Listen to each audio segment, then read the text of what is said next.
اس نے کہا تھا تو نے ہر شخص کی قسمت میں یہ عزت لکھی اور آخری خطبے کی صورت میں وصیت لکھی. محبوب آپ نے وہ خطبہ حجت الوداع پڑھے تو ہر شخص کے لیے وصیت لکھی. عورتوں کا خیال رکھنا، بوڑھوں کا خیال رکھنا، دین کو پھیلانا، غلاموں سے حسن سلوک کرنا. حضور سعادت دینے آئے.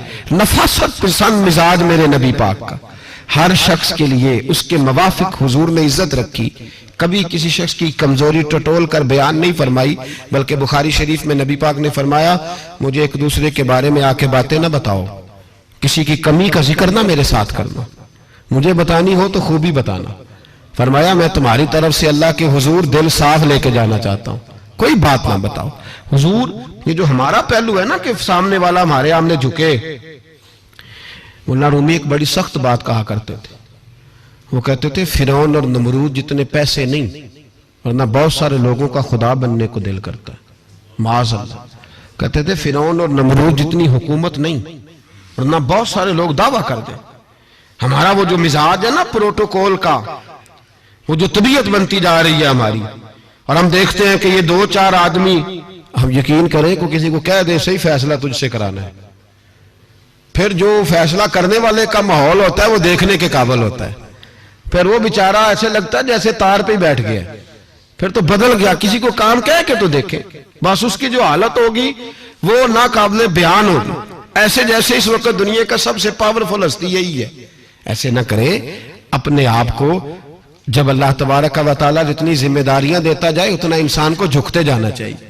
اس لیے کہ میرے نبی کریم سید عالم صلی اللہ تعالیٰ علیہ وسلم نے فرمایا جب تو اللہ کی رضا کے لیے جھکے گا تو پھر اللہ تجھے عزت عطا فرمائے گا، پھر اللہ تجھے بلندی اور وقار دے.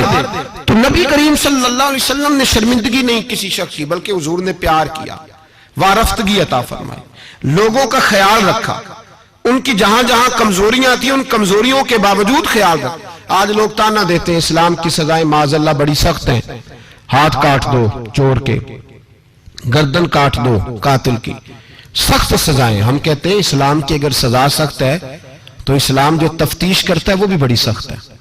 اسلام جتنا پس منظر کو دیکھتا ہے اتنا بھی کوئی قانون نہیں دیکھتا. اسلام جتنا بات کی گہرائی میں اترتا ہے اتنا بھی دوسرا کوئی اتر سکتا نہیں. اسلام کی سزائیں سخت ہیں، پر وہ سزائیں جب نافذ ہوتی ہیں تو معاشرے میں امن بھی قائم ہوتا ہے، لیکن اس کے جو پس منظر ہے وہ بڑا انوکھا ہے.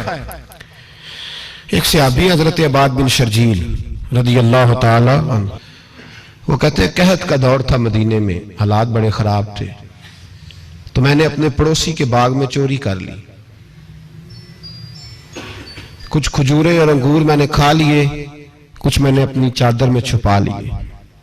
جب باہر نکل رہا تھا تو باغ کا مالک آ گیا. اس نے مجھے پکڑ کے گھسیٹا بھی، میرا کپڑا بھی چھینا، سخت سست بھی کہا.